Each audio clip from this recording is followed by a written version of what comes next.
Good evening, and welcome to another edition of Mental Health Monday, brought to you by Saving Grace Community Church in Grace House, Cincinnati, a ministry and nonprofit agency of Saving Grace Community Church. Joining me tonight on this kind of gray Monday evening, our cohort and co-host, Dr. Quentin Moss. Good evening, my friend. Good evening, sir. How are you? Doing wonderfully well, trying to stay warm. Anything below I would say 60 degrees is frigid to me. I'm a really warm weather person. Very good. Dr. Moss, as we are moving forward in our Taking Care of Yourself series, tonight we want to tackle an issue that really in the early 2000s was really brought to the forefront because of the death of former NFL football player Reggie.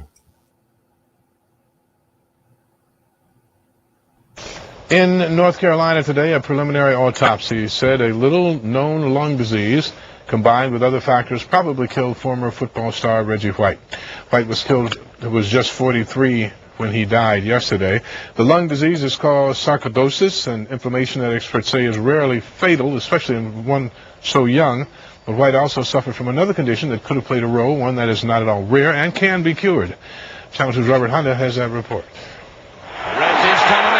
Reggie White was known as the Minister of Defense, not only for his ability on the football field, but because he was, in fact, an ordained minister known for his work in the community.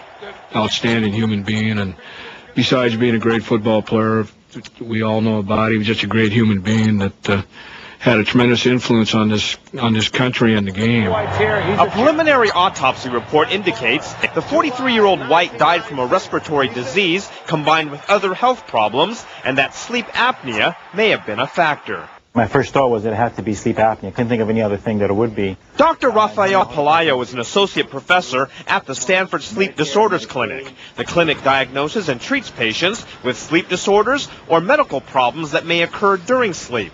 Dr. Pelayo says sleep apnea is a syndrome that causes people to stop breathing in their sleep. The brain has to choose between sleeping and breathing and prefers to sleep instead of to breathe. And what's happening is that the throat narrows when we're sleeping, and when we're inhaling, when the throat is relaxing, it actually implodes and collapses. The tongue falls back, and the sides of our throat come together. Dr. Pelayo says White was an obvious candidate for sleep apnea because it is prevalent among heavy-set, middle-aged men, especially African Americans and Latinos. The first sign would be the snoring. If somebody's snoring, that's the first sign that something is wrong. The second sign would be having non-refreshing sleep, waking up tired. So you snore, you wake up tired, you think you're getting older, when in fact it's because you're not getting adequate sleep. The Stanford Sleep Clinic is currently conducting research into how sleep apnea affects other health conditions, as well as learning and memory. Dr. Pelayo said the clinic sent its condolences to White's family, but said his death could also raise public awareness about sleep apnea. You're on mute. And raise public awareness as did. We were all shocked by the passing of Reggie White, and many of us had not heard about sleep apnea. But in fact, 50 to 70 million people in the United States suffer from some type of sleeping disorder, whether it's sleep apnea. Some famous people who suffer from sleep disorders. One is Jimmy Kimmel, who suffers from narcolepsy, Rihanna, insomnia. And so not getting a good night's rest, sometimes, most of the time in casual conversation is brushed off, but it really can be a sign of something serious, or even can be an indication of other or product or consequence of having some other illness, such as heart disease, diabetes, asthma, COPD, and et cetera. And so, Dr. Moss, you know something a little bit about personally sleep apnea? Yes, I was diagnosed with sleep apnea. It's been about 3 years now. And this is a condition that had progressed through my life. I actually have siblings who also suffer from sleep apnea. But as I was finishing up medical school and going to residency, I just had this chronic issue of fatigue. And that's where it started, just feeling tired a lot, feeling that I need to take naps. And this, progressed to the point that I would have to take naps on the floor, in between seeing patients when I was in the office, and falling asleep when I was driving from one location to the other.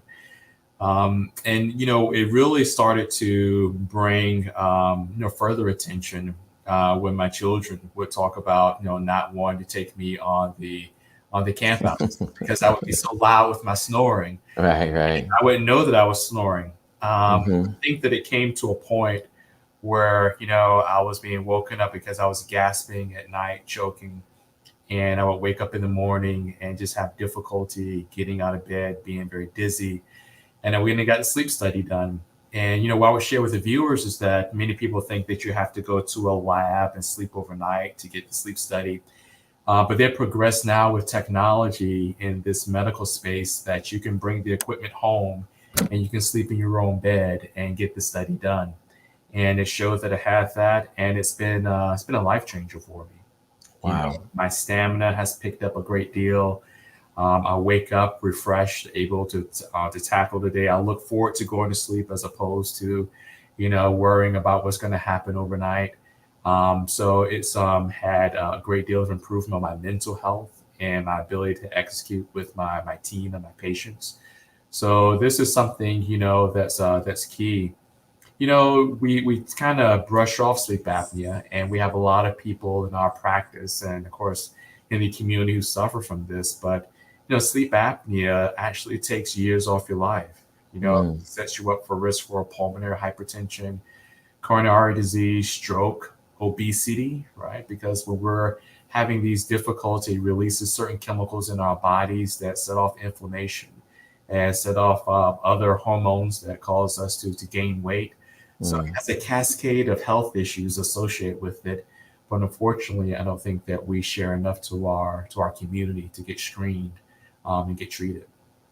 Yeah, it's just that the general public, we've conditioned ourselves, unless there is some overriding pain, overriding discomfort, we don't sound the alarms. But in fact, when you think about the story of Reggie White, Mm-hmm. you could call sleep apnea the silent killer. It is that. Yeah, it is that.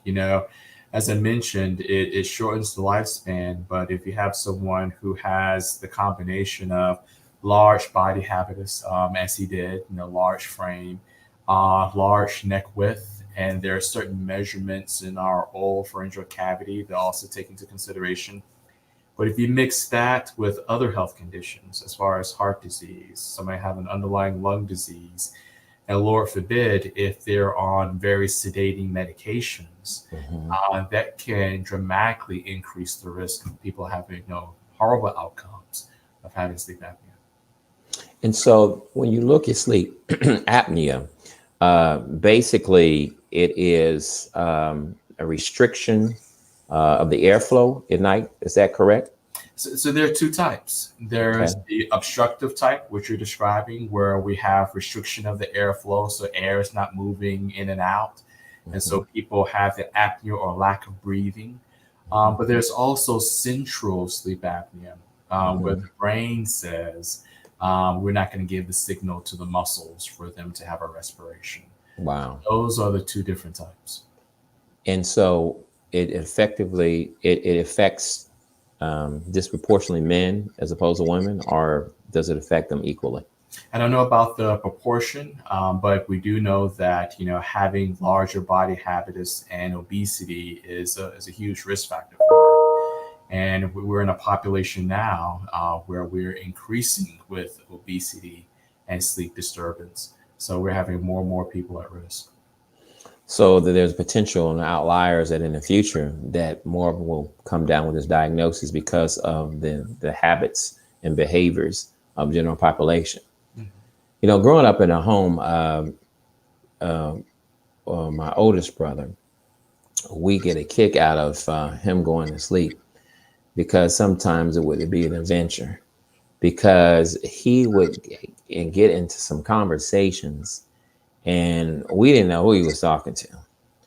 But not only would he get into conversations, I recall as a child us visiting our grandmother in South Carolina and remembering that he walked out the door toward a very busy street. And, sleepwalking and sleep talking are one of those things that are very commonplace and can be, quite honestly,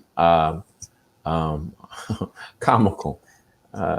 Share with our viewers tonight, what is the cause of sleep talking and sleepwalking? What is our brain doing? It's a deregulation of the stages of sleep. We have stages of sleep where we're drifting down and we get to stage 3 where we're pretty deep. But we also have this REM sleep where we're almost in a wakeful state, but we're still asleep. So those parasomnias, as those group of conditions are called, are just deregulations of those stages of sleep. And yes, it can be comical, but for many people, it can also be dangerous. You mentioned walking out into a busy street, people starting to go into the kitchen or dangerous areas of the house while they're asleep but somewhat awake. And so, those conditions, of course, need to be addressed quickly by a sleep specialist so they can be studied and determine the best intervention to treat them. One of the things we often hear, like if someone is sleepwalking or sleep talking, conversations, do we wake them? Do we get their attention? Do we throw water on them? And one of the things we've been told, oh, don't do that. But at times, I would think that if someone is reaching their hand in a drawer full of knives, or is walking out into a busy intersection, it may be a good idea, no pun intended, to tackle this person with this sleep disorder. Oh, yes. So whenever you have someone safety compromised, do whatever you got to do to keep them safe. But it's best to just try to redirect them back to the bed, have them supervised for a little bit, and hopefully they can transition to better stages of sleep. Well, when you talk about, when you look at a person who's sleepwalking, oftentimes, most times, they have their eyes open. How is that possible, Dr. Moss?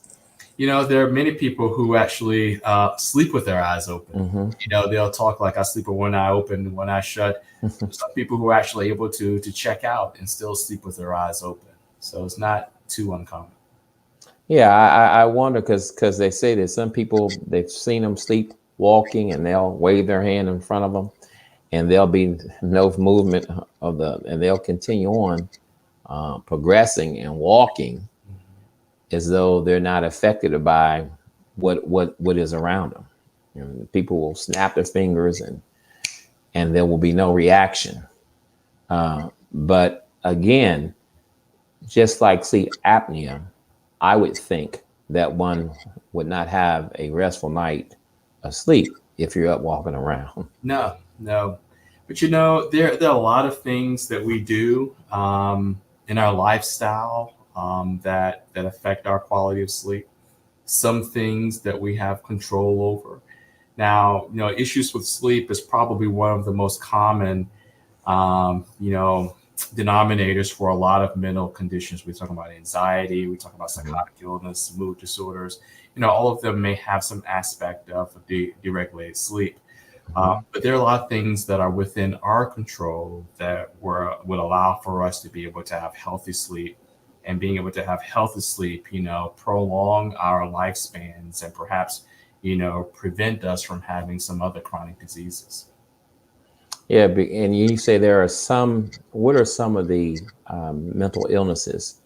We mentioned earlier some things in terms of what can happen or what a lack of sleep can develop into, and what symptoms or illnesses may already be present that would prevent someone from getting the proper sleep. So, what are some emotional? So we can talk about, what sleep may be a symptom of. So problems with sleep could be a symptom of depression, whether we can't sleep or we sleep too much. Bipolar disorder, whether we're bipolar depressed or manic, where we may go 2 or 3 days without having much sleep at all. People who have anxiety disorders struggle a great deal with sleep, particularly people who have post-traumatic stress disorder. Sleep is often fragmented, multiple awakenings, night sweats, nightmares, and night terrors. So those are some conditions where they may be associated with sleep. Schizophrenia being another condition, where people may not be able to sleep enough, or they may sleep too much. But the difficulty in being able to have healthy sleep then has its own outcomes. So not being able to sleep, which is about 20% of our US population who don't get 7 hours of sleep, can lead to problems with depression, can lead to significant memory problems, being able to not perform in school or perform at your work, poor coping. People who go prolonged without sleep are at risk for developing psychotic symptoms. And now we're finding that, going through the stages of sleep, getting enough sleep at night, allows for our brain to be rinsed, go through a rinse cycle with some of the fluids in the brain, which we believe that lack of sleep for some people may lead to some dementias in later decades. So this whole sleep thing is key. And again, we can make changes in our lifestyle, which will allow for us to have healthier sleep. Wow. So even though it's a short term, it seems like it's an immediate issue, there are some serious long-term consequences associated with that. And I like how you describe that our sleep is an opportunity to, it serves as a rinse cycle that really allow it to kind of repair itself, to rejuvenate itself, to refresh itself. That I guess what I hear you saying is that sleep is kind of like hitting a refresh button on our body to help us continue. It is. We use so much of our bodies, our brain's energy, actually when we're sleeping. So our brain is taking the information of the day, finding ways to process it, things that we've been exposed to, finding ways to store it. All those things are occurring while we're sleeping.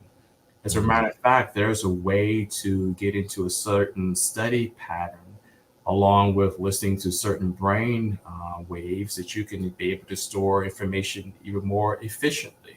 Wow. We can really speak to our subconscious a lot clearer as we're drifting off to sleep, because that's the brain really does a great deal of work and trying to consolidate information. So sleep is key. So how is it sometimes that I can talk to you at 10:30 at night, and then 12 o'clock, some topic we've covered, I'm dreaming about? Help me, please. As I mentioned, now I'm about to get into this quantum realm when we think about sleep. But people believe that when we have things that we're trying to process, things that we're trying to solve, or even issues with creativity, if we're able to think in those things in a positive manner just before we go to sleep, our brain then takes that and it tries to solve the problem while we're sleeping. Wow. And then manifest the solution somehow in the days to come. Wow. So if we know that, then we need to be more vigilant about what we allow our brains to be exposed to before we go to sleep. Wow. So if I want to, try to solve a challenge, maybe I read the book on that just before I go to sleep. Maybe I study it a little bit before I go to sleep and put it down and let it go. Maybe I don't want to look at a horror flick before I go to sleep. Maybe I don't want to listen to some types of hip hop before I go to sleep. Right. Because that's what I'm feeding into my subconscious to try to process and try to come out with some type of product. So yeah, there's this whole technique and what we can do just before sleep to improve our well-being, but also improve our productivity. Well, it seems like that, all of us, in terms of getting ready to go to sleep, we do a lot of things, some shower, some some get into PJs, some drink something for whatever reason, to some water or a soda, or unfortunately, I mean, a caffeinated beverage or something, which probably does the opposite to calming you down. So it sounds like in terms of our regiment, if you will, getting ready for bed, we got to add in there, the last thing I do has to be something that's calming in nature. Yes. There's a whole lot of research that talks about the importance of the sleep routine. And Pastor, I can stay here all day. Mm-hmm. But, one of the things that we should do the night before is to plan for the win the next day. Mm. So earlier in the evening, kind of mapping out, these are the things I want to make sure that I tackle the next day. If I want to write them down, I'll write them down. That's fine. But I'm going to plan for what I need to do the next day. Now I'm going to go into this 60-minute plus routine of trying to get myself ready for bed, right? Mm-hmm. I've eaten hours before, right? Because I'm not going straight to bed. So I've eaten hours before. All of my caffeine, maybe I've taken that in before 4 o'clock, maybe before 5, but surely be no later than that. I'm taking in the chocolate ice cream and chocolate candy bars. I'm not having a nightcap of alcohol before I go to sleep, because we tend to think that alcohol makes us feel a little bit tired, but actually a couple hours later, it wakes us up. Wow. So we want alcohol before we go to sleep. Whatever exercise that we're going to do, we're going to try to do that an hour and a half before we've gotten to this routine. It's nice to take a hot bath or a hot shower. Aromatherapy with lavender would be nice to be able to help soothe the body. Then as I'm going into my room, I have nice, comfortable clothes. My room is not 75 degrees. It's 68. That's a good question, because that's a good question, Doc. What's the best sleeping temperature? Now, my wife will probably tell you somewhere near 80 degrees because she likes to be hot. But the best temperature is somewhere between 67, 69 degrees. Okay. So we want the room to actually be a bit cooler. Even in the wintertime, we want the room to be a bit cooler. And, as dark as we can allow it to be. Now, some of us may have issues with trauma, and we may not want the room to be dark. But studies show that the darker the room is when we go to sleep, the less likely we'll have long sequelae of having mood disturbance, associated with having a room that's too light. So in a very dark room, quiet room if we can. Try to have the bedroom only for bedroom activities. That means, sex and sleep, right? So that's what the bedroom should be used for. If you're going to read, that should be in another room. If you're going to watch television, that should be in another room, right? Not in the room that you're going to sleep in. And then devices. I am guilty, as many as probably most of the folks who are looking at this right now, of looking at our devices before we're going to sleep. But devices should be put away probably an hour before bedtime. Wow. So if we make these decisions, we can improve our ability to try transition easier into healthy sleep without having to add medications to try to help us move into sleep. Man, I tell you, the device thing is going to get a lot of people, because it's like, I got to make one final post. And oftentimes I get alerted and notifications to someone. I said, what in the world were you doing making a post at 3:30 in the morning? So what about, you mentioned aromatherapy. What about, because there is this, I want to sleepy time tea. I'm just assuming that consuming something high with a lot of caffeine might not be too good. Right. As I mentioned, caffeine hangs around in the body for a while, sticks around in the body for about 6 hours. Wow. So that drink that you had at 7 o'clock at night is going to linger with you as you try to go to sleep. So I'm going to say this as a disclaimer, talk to your primary care physician, right? Always talk to your primary care physician. But what some people do is the sleepy time tea, because it does have chamomile in it, right? Okay. So chamomile, lemon balm, having the lavender, as I mentioned, those are some homeopathic remedies which are effective in helping people to transition to sleep.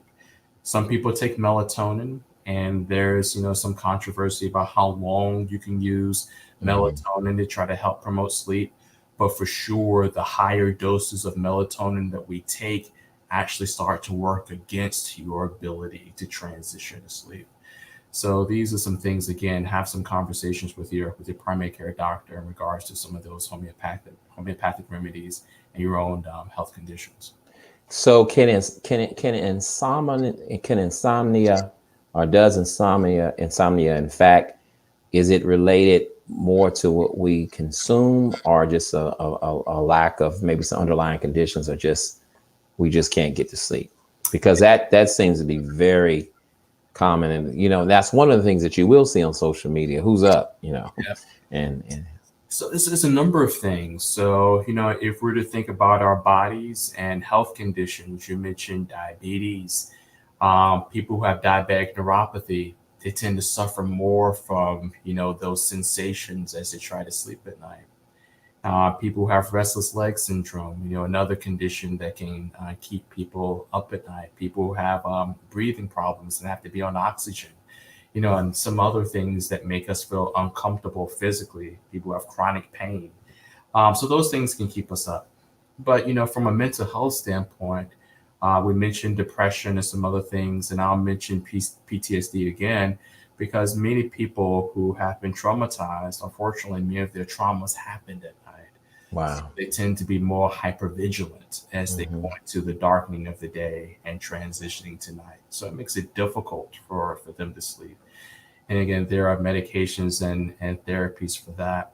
And as we have difficulty with managing our load in such a high-paced civilization, we have difficulty with sleep. We bring our work to bed. We bring our challenges of everything that we've tried to accomplish. We bring that to bed. When you look at the percentage of people who get less sleep, we see this whole strip across the country as we go up the East Coast, up and down the East Coast, and then we get to the West Coast. And folks in the plains where things are a little bit slower, they don't have as much difficulty with getting the sleep that they have to get. A lot of this is, unfortunately, the influence of our society and some of the changes that we've made to our civilization. So it seems like everything, when it comes to taking care of ourselves, that we have to be very purposeful and intentional and deliberate when it comes to making sure that we get enough rest. Yes.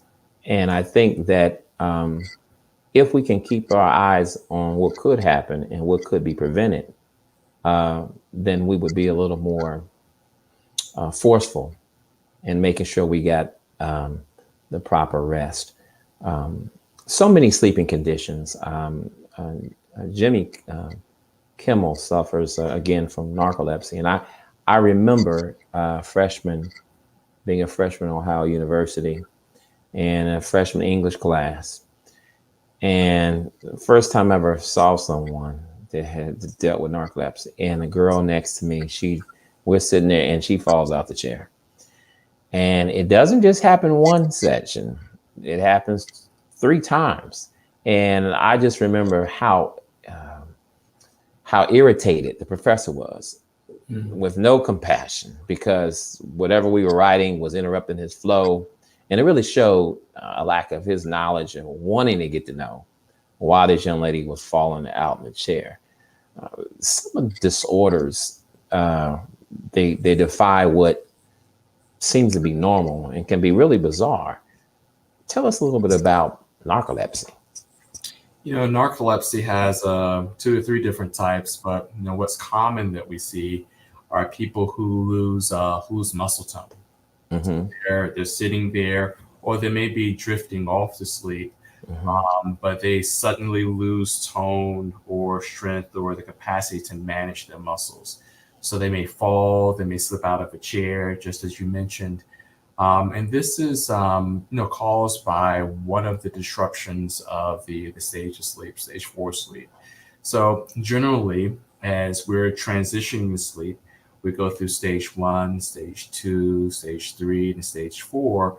where some people kind of immediately jump to stage 4 with their sleep, which causes people to be quite symptomatic the next day with some of these loss in tone and sometimes loss of consciousness. So that's narcolepsy, and there are medications that are available to be able to treat that. But yeah, that is something that we see.